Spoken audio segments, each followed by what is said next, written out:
Assalamualaikum warahmatullahi wabarakatuh. Selamat datang dalam mata kuliah Ekonomi Pendidikan. Adapun pokok bahasan kita hari ini yaitu investasi sumber daya manusia. Para mahasiswa yang berbahagia, berikut materi-materi yang akan dibahas dalam mata kuliah ini. Yang pertama, sumber daya manusia. Pengertian sumber daya manusia adalah salah satu faktor yang sangat penting, bahkan tidak dapat dilepaskan dari sebuah organisasi, baik institusi maupun perusahaan. Sumber daya manusia juga merupakan kunci yang menentukan perkembangan perusahaan. Sumber daya manusia adalah salah satu faktor yang sangat penting, bahkan tidak dapat dilepaskan dari sebuah organisasi, baik institusi maupun perusahaan. Sumber daya manusia juga merupakan kunci yang menentukan perkembangan perusahaan. Pada hakikatnya, SDM berupa manusia yang dipekerjakan di sebuah organisasi sebagai penggerak, sebagai pemikir, dan sebagai perencana untuk mencapai tujuan organisasi itu.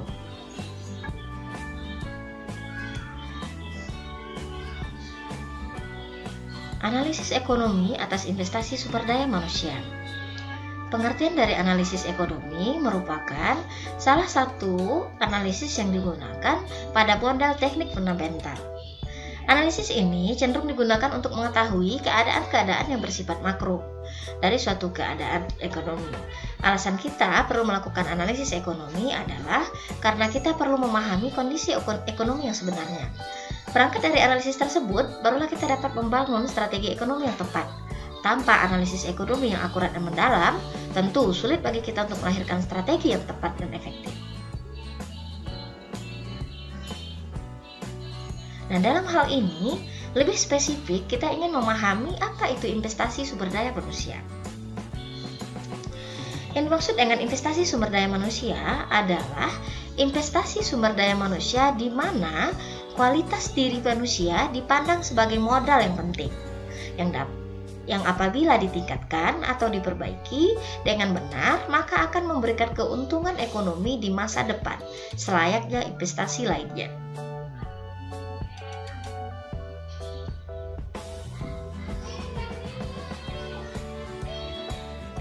Bentuk dari investasi sumber daya manusia. Human capital ini dapat diaplikasikan melalui berbagai bentuk investasi sumber daya manusia, di antaranya melalui pendidikan, peningkatan kesehatan, peningkatan gizi, program kependudukan, dan sebagainya.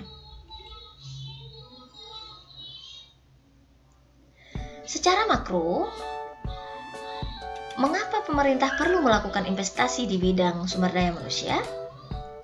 Ini jawaban sederhana yang dijawab oleh Menteri Keuangan Sri Mulyani. Beliau mengatakan investasi di bidang sumber daya manusia perlu dilakukan untuk mendukung pertumbuhan ekonomi dan kemakmuran negara. Pasalnya, SDM merupakan faktor penting dalam mendorong pertumbuhan ekonomi, mengentaskan kemiskinan, dan mengurangi kesenjangan.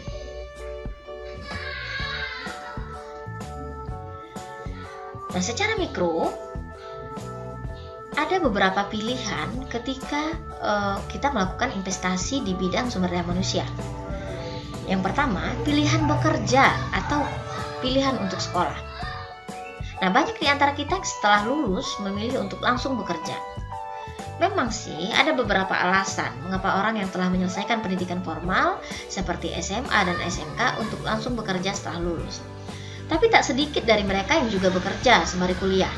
Jadi ia bekerja di siang hari dan kuliah di malam hari. Misalnya mengambil kelas karyawan. Kemudian investasi untuk pelatihan. Nah, sumber daya manusia yang berkualitas baik dari segi skill ataupun mental tentu sangat dibutuhkan bagi perusahaan untuk memajukan dan mengembangkannya menjadi suatu perusahaan besar. Perusahaan hendaknya bisa menggali lebih dalam untuk memiliki investasi pelatihan SDM. Beberapa orang beranggapan bahwa pelatihan SDM hanya membuang-buang waktu saja. Padahal, pelatihan pengembangan SDM memiliki peranan yang penting dan sangat efektif. Nah, berdasarkan teori human capital terkait dengan investasi untuk pelatihan menyebutkan bahwa investasi dalam bentuk pelatihan, pendidikan, ataupun pengalaman bisa membawa suatu upah dan manfaat pekerja kepada seorang individu. Sebagaimana yang kita ketahui bahwa modal yang dibutuhkan untuk mengembangkan dan memajukan suatu perusahaan tak hanya berupa uang, tetapi juga dalam bentuk manusia yang bekerja di perusahaan tersebut. Nah, investasi berdasarkan siklus penghasilan berbeda lagi. Siklus investasi suatu entitas atau perusahaan berisi kegiatan-kegiatan yang berkaitan dengan kepemilikan surat berharga yang dikeluarkan oleh perusahaan lain. Surat berharga tersebut dapat berupa sertifikat, deposito, saham biasa, saham preferen, obligasi pemerintah, maupun obligasi. Nah, masih analisis secara mikro, pendekatan household economics. Household economics atau ekonomi rumah tangga menganalisis semua keputusan yang dibuat oleh rumah tangga. Analisis ini baik di tingkat mikroekonomi dan makroekonomi. Bidang ini menganalisis struktur rumah tangga dan perilakunya, termasuk pengambilan keputusan, pemberian kerja di antara rumah tangga, alokasi waktu untuk produksi rumah tangga, perkawinan, perceraian, kesuburan, investasi pada anak, alokasi sumber daya. Nah, pemerintah perlu campur tangan jika ada monopoli. Situasi pengadaan barang dagangannya tertentu di pasar lokal atau nasional sekurang-kurangnya sepertiga dikuasai oleh satu orang atau satu kelompok, sehingga harganya dapat dikendalikan. Nah, kedua, ada ketidaksempurnaan informasi disebabkan karena kurangnya informasi yang dimiliki dan disampaikan. Informasi merupakan hal yang penting sebab ia menjadi dasar dalam pembuatan keputusan.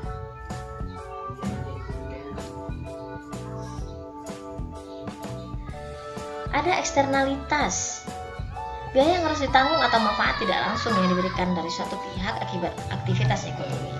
Eksternalitas sering disinggung ketika muncul dampak negatif dari suatu aktivitas ekonomi.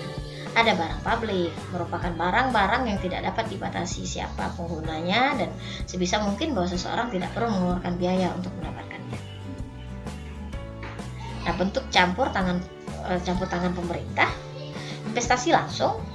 Pemerintah mengalokasikan anggaran untuk sektor pendidikan atau peningkatan kualitas SDM dalam arti yang luas. Nah, dalam hal ini di negara kita sebenarnya alokasi untuk anggaran pendidikan cukup besar, lebih dari 20% dari anggaran APBN.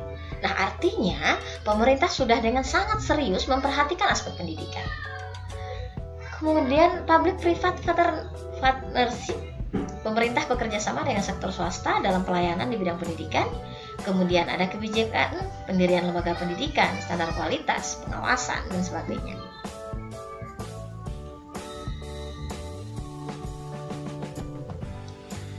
Kemudian bagaimana kaitan antara pendidikan dan pertumbuhan ekonomi? Nah, dalam hal ini, pertumbuhan ekonomi merupakan salah satu ukuran keberhasilan suatu negara.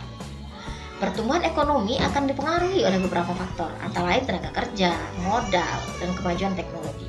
Tenaga kerja yang mempengaruhi pertumbuhan ekonomi adalah dari segi jumlah atau kuantitas dan kualitasnya. Kualitas tenaga kerja akan dipengaruhi oleh beberapa hal, antara lain pendidikan dan kesehatan. Di antara berbagai aspek ini, pendidikan dianggap yang memiliki peranan paling penting dalam menentukan kualitas manusia. Implikasinya, dengan semakin tinggi pendidikan, maka hidup manusia akan menjadi semakin berkualitas. Dalam kaitannya dengan perekonomian secara nasional, semakin tinggi kualitas hidup suatu negara, maka akan semakin tinggi tingkat pertumbuhan dan kesejahteraan bangsa tersebut. Makin tinggi tingkat pendidikan tenaga kerja, maka akan makin tinggi produktivitas dan dengan demikian jika akan makin tinggi pertumbuhan ekonomi suatu negara.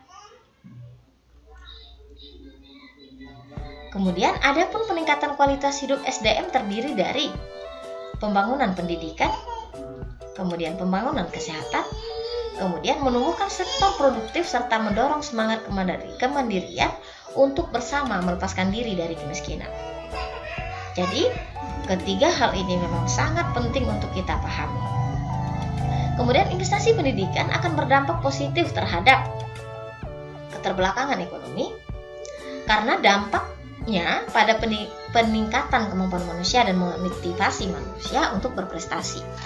Kemudian pendidikan berfungsi menyiapkan salah satu input dalam proses produksi, yaitu tenaga kerja agar dapat bekerja dengan produktif karena kualitasnya. Kemudian hal ini selanjutnya akan mendorong peningkatan output yang diharapkan bermuara pada kesejahteraan penduduk. Kemudian kombinasi antara investasi modal manusia dan modal fisik diharapkan akan semakin mempercepat laju pertumbuhan ekonomi. Baik, para mahasiswa yang berbahagia, demikian topik kita hari ini. Jika ada yang kurang bisa dipahami, silakan ditanyakan lewat e-learning kita. Saya akhiri perkuliahan kita pada pagi hari ini. Assalamualaikum warahmatullahi wabarakatuh. Selamat pagi dan salam sejahtera untuk kita semua.